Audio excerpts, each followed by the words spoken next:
ସାରା ବାଲେଶ୍ୱର ଅଞ୍ଚଳରେ ଲୋକଙ୍କୁ ଅଣନିଶ୍ୱାସୀ କଲାଣି ନାଲି ଇଟା ଭାଟିର ଚିମିନି ଧୂଆଁ। କାହିଁକି ଆମେ ପ୍ରସଙ୍ଗକୁ ରଖିଛୁ ନା ସାରା ବାଲେଶ୍ୱର ଅଞ୍ଚଳରେ ଶହ ଶହ ଲାଲି ଇଟା ଚିମିନି ଭାଟି ରହିଛି, ଯେଉଁଥିପାଇଁ ସାରା ବାଲେଶ୍ୱର ଅଞ୍ଚଳରେ ଲୋକମାନେ ଅଣନିଶ୍ୱାସୀ ହେବା ସହିତ ଶ୍ୱାସଜନିତ ରୋଗରେ ପୀଡ଼ିତ ହେଉଛନ୍ତି। କାହିଁକି ନା ଯେଉଁ ନାଲି ଇଟା ଭାଟି ରହିଛି ସେଥିରେ ଦିନକୁ ହଜାର ହଜାର ଲକ୍ଷ ଲକ୍ଷ ଇଟା ପୋଡ଼ାଯାଉଛି। ଯେଉଁ ଇଟା ପୋଡ଼ିଲା ପରେ ଚିମିନି ଦ୍ୱାରା ଯେଉଁ ଉପରକୁ ଧୂଆଁ ନିଷ୍କୃତ କରାଯାଉଛି, ଯେଉଁ କୋଇଲାର ଧୂଆଁ, ତାହା ଲୋକଙ୍କୁ ଅଣନିଶ୍ୱାସୀ କରି ପକାଉଛି, ଯେଉଁଥିପାଇଁ ସାରା ବାଲେଶ୍ୱର ଏବେ ପ୍ରଦୂଷଣର କାରଣ ପାଲଟି ଯାଇଛି। ଆଉ ଏଠି ପ୍ରଶାସନ କଥା ଯଦି ଆମେ କହିବା, ପ୍ରଶାସନ ଇଟା ଭାଟି ମାଲିକଙ୍କ ପାଖରୁ ମୋଟା ଅଙ୍କର ଦାଦାବଟି ନେଇ ଚୁପ୍ ହୋଇ ବସିଛି, ମୋଟା ଅଙ୍କର ଟଙ୍କା ନେଇ ଚୁପ୍ ହୋଇ ବସିଛି, ଯେଉଁଥିପାଇଁ ସାଧାରଣ ଜନତା ବଳି ପଡ଼ିଯାଉଛନ୍ତି। ଯେଉଁ ପ୍ରଶାସନ ଅଧିକାରୀମାନେ ରହିଛନ୍ତି ସେମାନେ ଇଟା ଭାଟି ମାଲିକଙ୍କୁ ଖୁଲମ ଖୋଲା ଭାବରେ ଇଟା ତିଆରି କରିବା ପାଇଁ ପ୍ରୋତ୍ସାହନ ଯୋଗାଉଛନ୍ତି ଏବଂ ସେମାନଙ୍କୁ କେମିତି ଲୋକଙ୍କ ଜୀବନ ନେବା ପାଇଁ ତାହା ଶିକ୍ଷା ଦେଉଛନ୍ତି।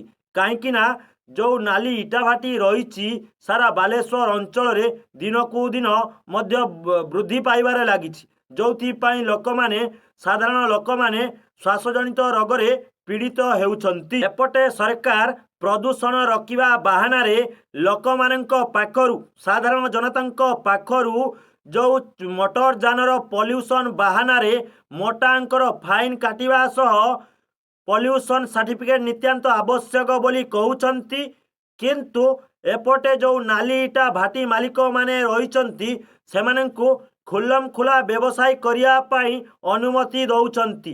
କାହିଁକି ନା ସେମାନଙ୍କ ପାଖରୁ ସରକାର କୁଆଡ଼େ ମୋଟା ଅଙ୍କର ଟଙ୍କା ନେଉଛନ୍ତି ଏବଂ ଲୋକଙ୍କ ଜୀବନ ସହ ଖେଳିବା ପାଇଁ ସରକାର କହୁଛନ୍ତି।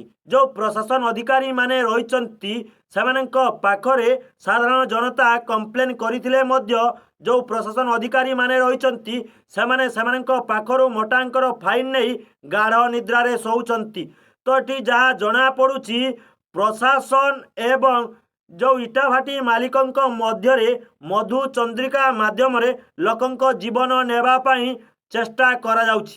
କାହିଁକି କଥା ଆମେ କହୁଛୁ ନା ଯେଉଁ ସାଧାରଣ ଜନତାମାନେ ପ୍ରଶାସନକୁ ଆଖି ଆଗରେ ରଖି ତାଙ୍କ ପାଖରେ କମ୍ପ୍ଲେନ୍ କରିଥାନ୍ତି, କିନ୍ତୁ ପ୍ରଶାସନ ଅଧିକାରୀମାନେ ଲୋକଙ୍କ କଥା ନ ଶୁଣି ଇଟା ଭାଟି ମାଲିକଙ୍କ କଥା ଶୁଣିଥାନ୍ତି ଏବଂ ଇଟା ଭାଟି ମାଲିକଙ୍କ ପାଖରୁ ମୋଟା ଅଙ୍କର ଟଙ୍କା ନେଇ ସେମାନଙ୍କୁ ଇଟା ତିଆରି କରିବା ପାଇଁ ପ୍ରୋତ୍ସାହନ ଯୋଗାଉଛନ୍ତି। ଏଠି ଆମେ କହିବା ପାଇଁ ଚାହୁଁଛୁ ଏ ନାଲି ଇଟା ଭାଟି ସାରା ବାଲେଶ୍ୱର ଅଞ୍ଚଳରେ କେବେ ବନ୍ଦ ହେବ?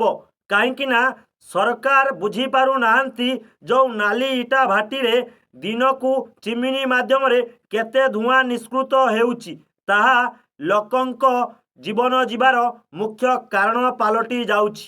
ଯଦି ଆମେ କହିବା ଦିଲ୍ଲୀକୁ ଟପି ଯାଇଛି ବାଲେଶ୍ୱର ଅଞ୍ଚଳ ପ୍ରଦୂଷଣ ପାଇଁ, କାହିଁକି ନା ଦିଲ୍ଲୀରେ ଯେଉଁଭଳି ପ୍ରଦୂଷଣ ହେଉଥିଲା କି ଏବେ ଯେଉଁଭଳି ହେଉଛି ତାକୁ ଟପି ଯାଇଛି ବାଲେଶ୍ୱର ଅଞ୍ଚଳରେ ପ୍ରଦୂଷଣ। କେଉଁଥିପାଇଁ କି ନା ନାଲି ଇଟା ଭାଟିର ଚିମିନି ଧୂଆଁ ପାଇଁ। ତ ଏଠି ସାଧାରଣ ଲୋକଙ୍କ ଦାବି ରହିଛି ସାରା ବାଲେଶ୍ୱର ଅଞ୍ଚଳରେ ଚିମିନି ଇଟା ଭାଟିକି ବନ୍ଦ କରାଯାଉ। କାହିଁକି ନା ଯେଉଁ ନାଲି ଇଟା ଭାଟିର ଚିମିନି ଧୂଆଁ ରହିଛି ଲୋକଙ୍କ ଶ୍ୱାସଜନିତ ରୋଗର ମୁଖ୍ୟ କାରଣ ପାଲଟି ଯାଇଛି।